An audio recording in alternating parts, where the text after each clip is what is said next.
ನಮಸ್ಕಾರ ಸ್ನೇಹಿತರೆ, ನಮ್ಮ ಮಧುರ ಸುದ್ದಿ ಚಾನಲ್ಗೆ ನಿಮಗೆ ಸ್ವಾಗತ. ನಾವು ನಿಮಗಾಗಿ ವಿಶೇಷ ವ್ಯಕ್ತಿಗಳ ಸಂದೇಶವನ್ನು ತರುತ್ತಿದ್ದೇವೆ.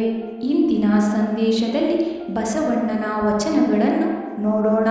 ಅದಕ್ಕೂ ಮೊದಲು ಯಾರೆಲ್ಲ ನಮ್ಮ ಚಾನಲನ್ನು ಹೊಸದಾಗಿ ವೀಕ್ಷಿಸುತ್ತಿದ್ದೀರಿ, ನಮ್ಮ ಚಾನಲನ್ನು ಸಬ್ಸ್ಕ್ರೈಬ್ ಮಾಡಿಕೊಳ್ಳಿ. ಇಂದಿನ ಬಸವಣ್ಣನ ವಚನಗಳನ್ನು ನೋಡೋಣ.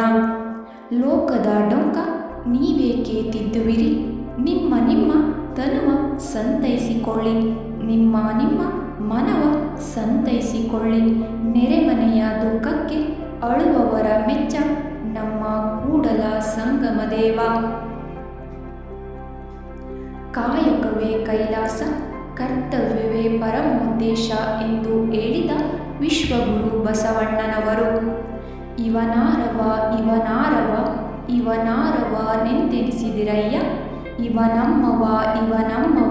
ಇವನಮ್ಮವನೆಂದು ಎನಿಸಯ್ಯ. ಕೂಡಲ ಸಂಗಮ ದೇವ ನಿಮ್ಮ ಮನೆಯ ಮಗನೆಂದೆನಿಸಯ್ಯ.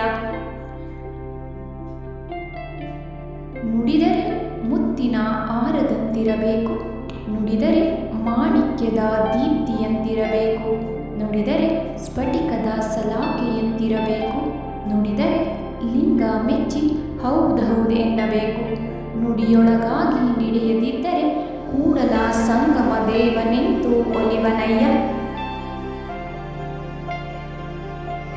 ಕಳಬೇಡ ಕುಲಬೇಡ, ಹುಸಿಯ ನುಡಿಯಲು ಬೇಡ, ಮುನಿಯಬೇಡ, ಅನ್ಯರಿಗೆ ಅಸಹ್ಯ ಪಡಬೇಡ, ತನ್ನ ಬಣ್ಣಿಸಬೇಡ, ಇದಿರ ಅಳಿಯಲು ಬೇಡ.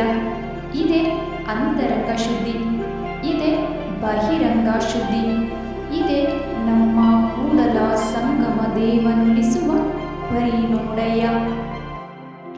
ಉಳ್ಳವರು ಶಿವಾಲಯ ಮಾಡುವರು, ನಾನೇನು ಮಾಡಲಿ ಬಡವನಯ್ಯ. ಎನ್ನ ಕಾಲೇ ಕಂಬ, ದೇಹವೇ ದೇಗುಲ, ಶಿರವೇ ಒನ್ನ ಕಳಸವಯ್ಯ. ಕೂಡಲ ಸಂಗಮ ದೇವ ಕೇಳಯ್ಯ, ಸ್ಥಾವರ ಕಳಿವುಂಟು ಜಂಗಮ ಕಳಿವಿಲ್ಲ. ಸಜ್ಜನರ ಸಂಗ ಮಾಡಿ ದುರ್ಜನರ ಸಂಗ ಬೇಡವಯ್ಯ. ಅಂತರಂಗ ಶುದ್ಧವಿಲ್ಲದವರ ಸ್ನೇಹ ಕಾರ್ಕೋಟ ವಿಷವಿದ್ದಂತೆ ನೋಡಯ್ಯ. ನಿಂದಿಸಿದರೆ ನಿಂದಿಸಲಿ ಬಿಡು, ಆರೋಪ ಹೊರಿಸಲಿ ಬಿಡು, ನೋಯಿಸಿದರೆ ನೋಯಿಸಲಿ ಬಿಡು, ಶಪಿಸಲಿ ಬಿಡು, ಮನ ಬಂದಂತೆ ಕೂಗಾಡಲಿ ಬಿಡು.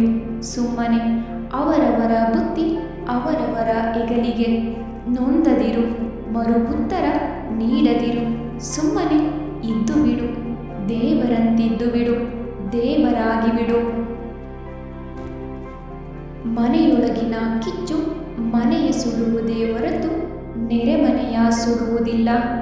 ಹಾಗೆಯೇ ನಮ್ಮಲ್ಲಿನ ಕೋಪ ನಮ್ಮನ್ನೇ ನಾಶ ಮಾಡುವುದೇ ಹೊರತು ಬೇರೆಯವರನ್ನಲ್ಲ.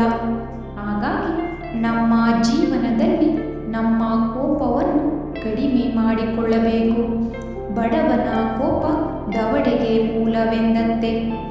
ಎಲ್ಲ ಒಳ್ಳೆಯದೇ ಆಗುತ್ತದೆ. ತಾಳ್ಮೆಯಿಂದಿರಿ. ಧನ್ಯವಾದಗಳು. ನಮ್ಮ ಪ್ರಯತ್ನ ನಿಮಗೆ ಇಷ್ಟವಾಗಿದ್ದಲ್ಲಿ ನಮ್ಮ ವಿಡಿಯೋಗೆ ಲೈಕ್ ಮಾಡಿ, ಹಾಗೆ ನಮ್ಮ ಚಾನಲನ್ನು ಸಬ್ಸ್ಕ್ರೈಬ್ ಮಾಡಿಕೊಳ್ಳಿ. ಹಾಗೆ ನಿಮ್ಮ ಅನಿಸಿಕೆ ಅಭಿಪ್ರಾಯಗಳನ್ನು ಕಮೆಂಟ್ ಮೂಲಕ ತಿಳಿಸಿ. ಧನ್ಯವಾದಗಳು.